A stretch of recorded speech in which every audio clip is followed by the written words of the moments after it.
rajar al nuevo director del ANSES porque no pidió permiso para hacer una nota es un poco de Bueno, pero ahí ya cristinismo. no estamos hablando de comunicación, estamos hablando de otro tipo de actitudes políticas. Pero ¿cómo haces, Emanuel, para construir con alguien al que calificás de manaos tibios? Bueno, pero yo creo que si una persona adulta se ofende por una declaración así, digamos que se compre un casco porque la vida es dura.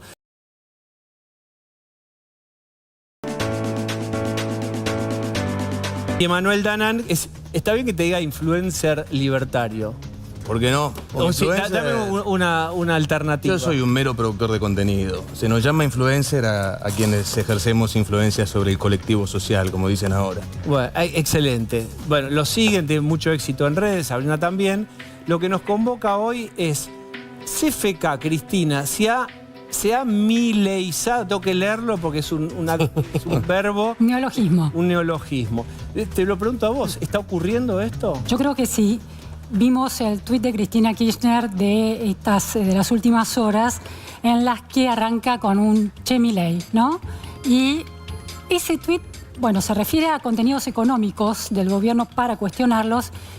Es casi un reconocimiento de que la cancha de la política de la Argentina está definida por Javier Milei. Casi un homenaje. ¿Por qué? Porque Cristina se está mileizando en dos sentidos. Uno menos interesante que el otro. El primero, en cuestión de agenda, ¿no? Los temas que trata Cristina Kirchner en ese tweet son el tema de la devaluación, de dólar sí, dólar no, reserva al Banco Central. Ahora, ¿por qué es el lado menos interesante, el de la agenda, de temas, del contenido?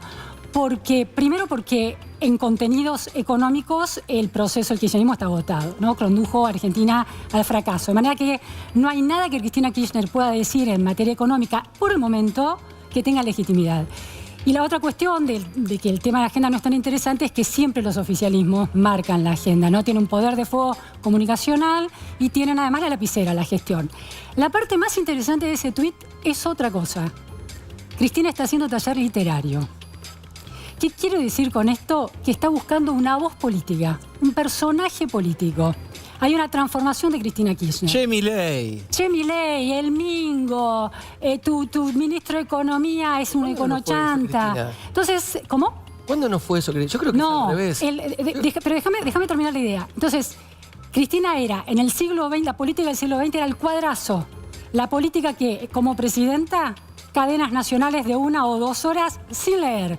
Y como vicepresidenta, clases magistrales en universidades del país, a veces sin leer durante 1 hora. En la línea de Fidel Castro, esa largura, o en la línea de Hugo Chávez.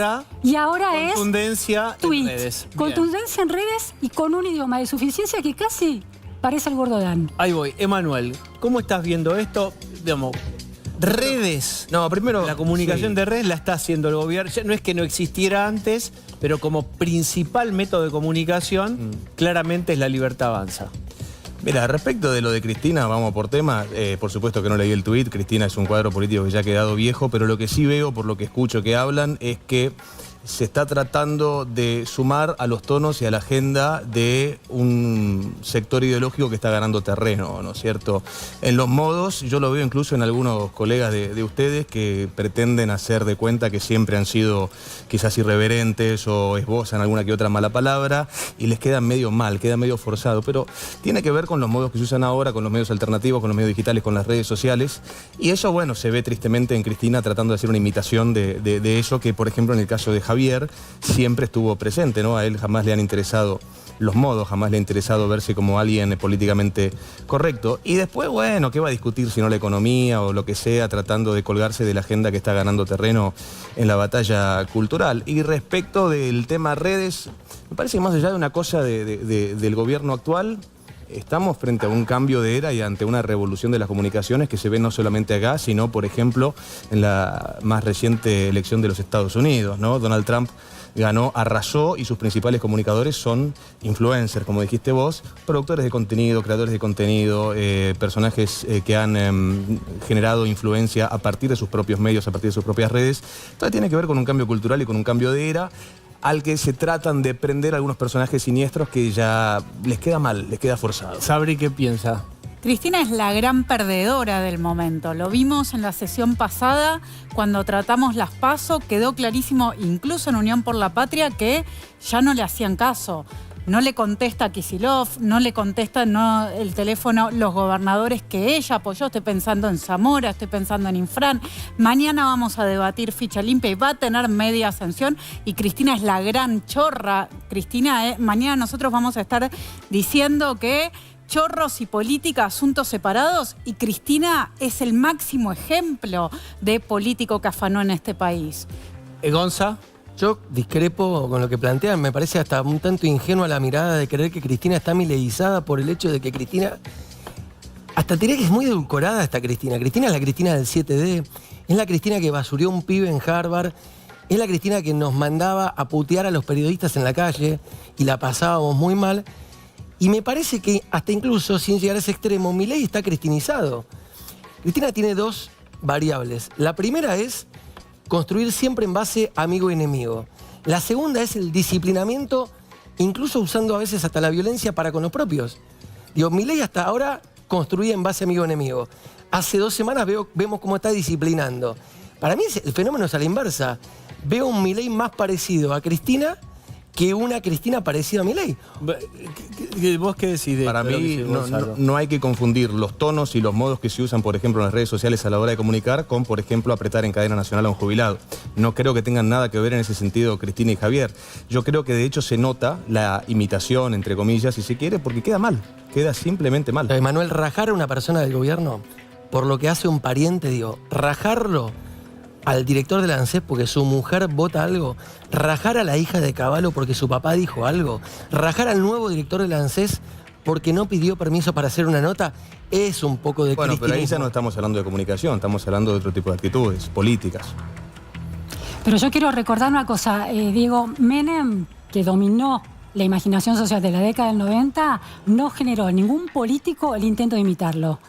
El intento de imitar de Cristina subiéndose. Cristina tiene una malicia y un carácter de muchacha peronista brava que estaba siempre presente. Esto del dick hard, del hard dick del expresidente, ¿no? Para decirlo suavemente, es parte de esa, la idea de la referencia solapada a Alberto Fernández y las críticas que había sobre su comportamiento sexual.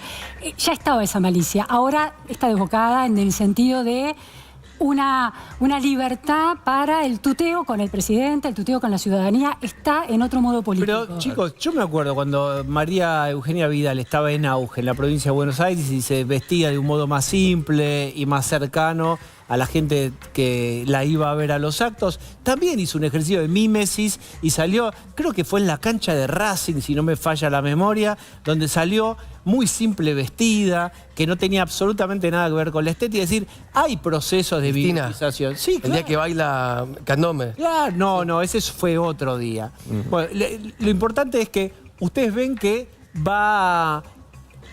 hay un acuerdo en el sentido de elegirse mutuamente enemigos favoritos y que, yo se lo pregunto a los dos, y que diría Jorge Liotti, se deshidrate el centro, se deshidrate el PRO, se deshidrate el radicalismo y queden la Libertad Avanza y el kirchnerismo como enemigos favoritos? Milei no le contestó hoy, ¿no? No le contestó. No le contestó y eso es un dato. Sí le contesta Kicillof.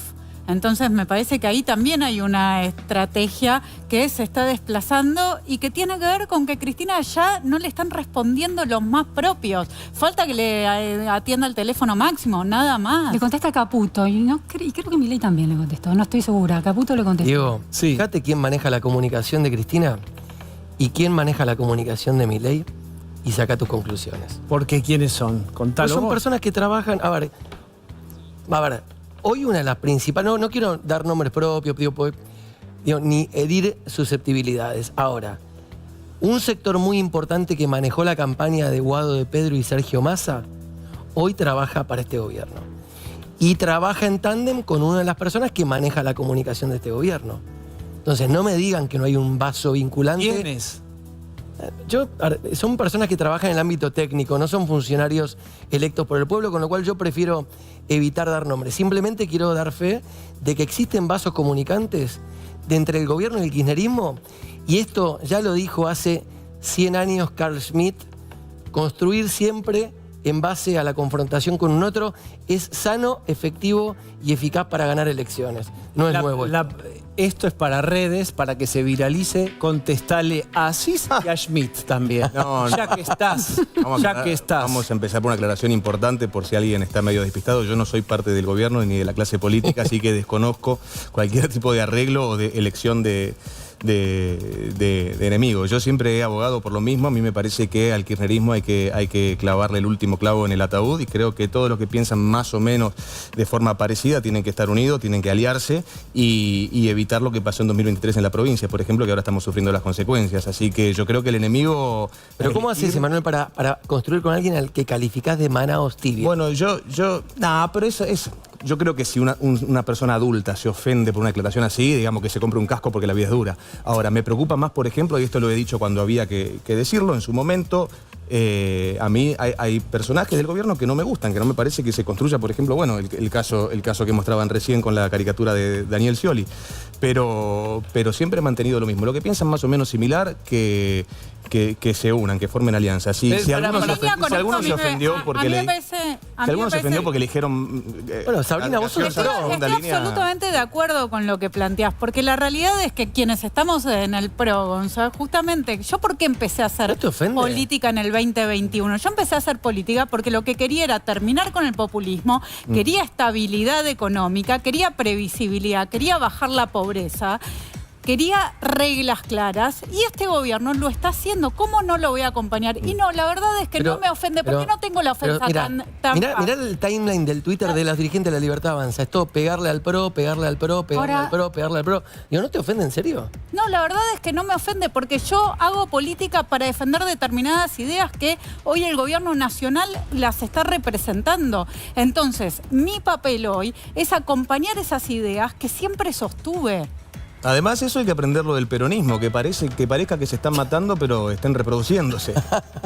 Yo abogo por eso. Mátense, pero únanse para lo importante. No está muerto, porque tenemos que aprender de lo que pasó. Porque en el 2017, en la elección de medio término, también en el gobierno de Mauricio parecía que iba a haber Cambiemos por, no sé, 30 años. Y no, en el 2019 volvió Alberto Fernández. En ese punto, ahora exactamente. Todos juntos en contra del kirchnerismo. En ese punto, Emanuel, la batalla cultural anti-woke, sobre la que avanza el gobierno tan decidida, ¿no pone en riesgo la continuidad de la transformación de Milei más sustentable, que es el proceso económico, de crecimiento económico racional? Todo lo contrario, esta batalla contra el wokeismo es lo que le faltó a Mauricio Macri.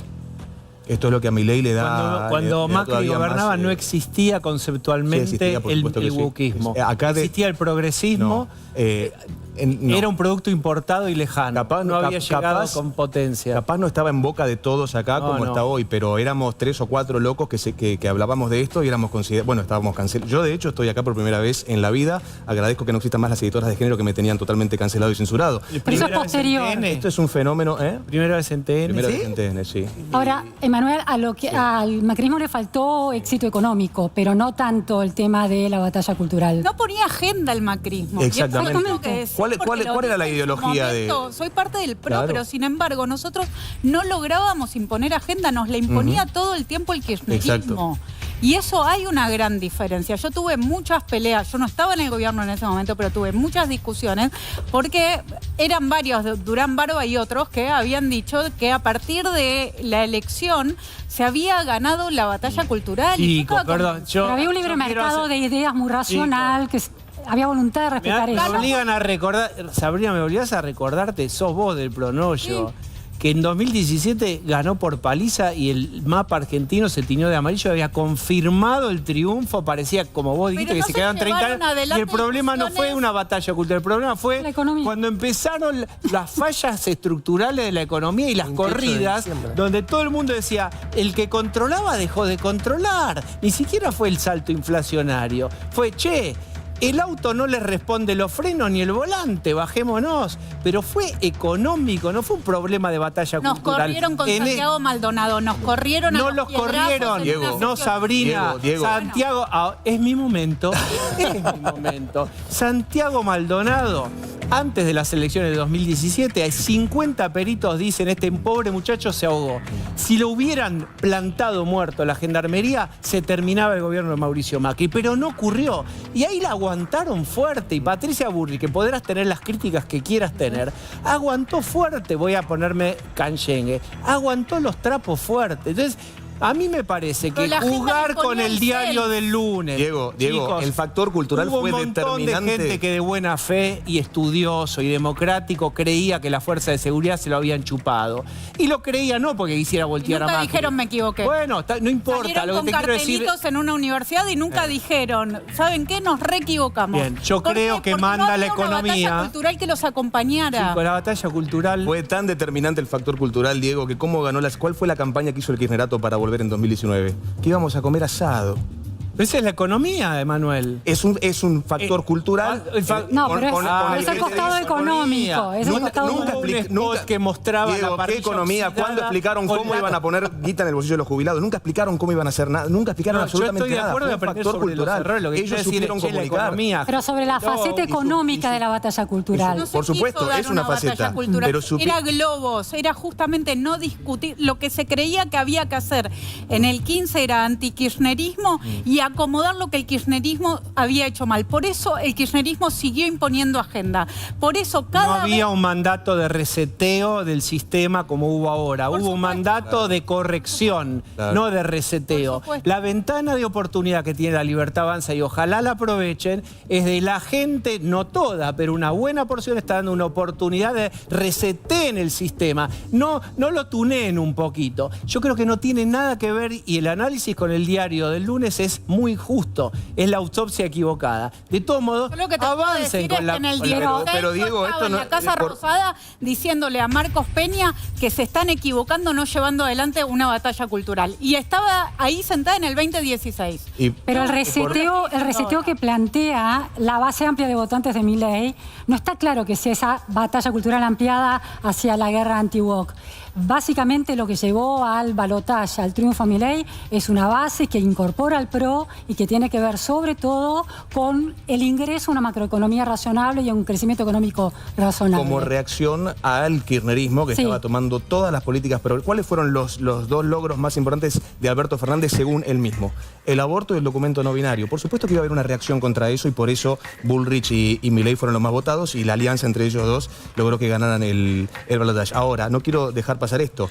El factor cultural también determinante en la elección del kirchnerismo fue que ellos supieron aprovechar la devastación cultural que había en la Argentina para ganar una elección con los mismos de siempre, con la casta política prometiéndole, sin explicarle cómo, que iban a ponerle plata en el bolsillo y iban a comer asado todos los domingos. Del que Eso se es un fueron factor cultural todos, no se importante. fue nadie. Se quedaron los mismos que habían... Lamentablemente hay mucho de eso y yo siempre lo he dicho. Y otra cosa para agregar, que Sí. lo decía recién Sabrina, yo la batalla cultural contra el wokismo la doy hace 10 años y has tenido acá a un muy querido amigo mío que se llama Agustín Laje que también la da hace muchísimo tiempo, por lo cual esto viene existiendo hace un montón. Lo que pasa es que antes no se nos daba el espacio y se nos acusaba de fascistas, de nazis, de homofóbicos, de antimujeres, de misóginos, etcétera, etcétera, etcétera. Pero esto viene existiendo hace mucho. El tema que se está hoy debatiendo en cuestión, esto de por ejemplo, la hormonización de menores de edad, ocurre desde mayo de 2012. No es algo que apareció ahora en 2025. Entonces, esto viene hace mucho. Que no haya estado en la boca de todos es otra cosa. Pero hace mucho que viene esta lucha de ideas. Bien. La pregunta es, ¿cómo te sentiste en tu primera vez en TN? Esto es como un restaurante. ¿Volverías o no? No me analices los platos. ¿Volverías o no volverías? No, claro que volverías. Ay, hemos ganado la batalla cultural. Vamos a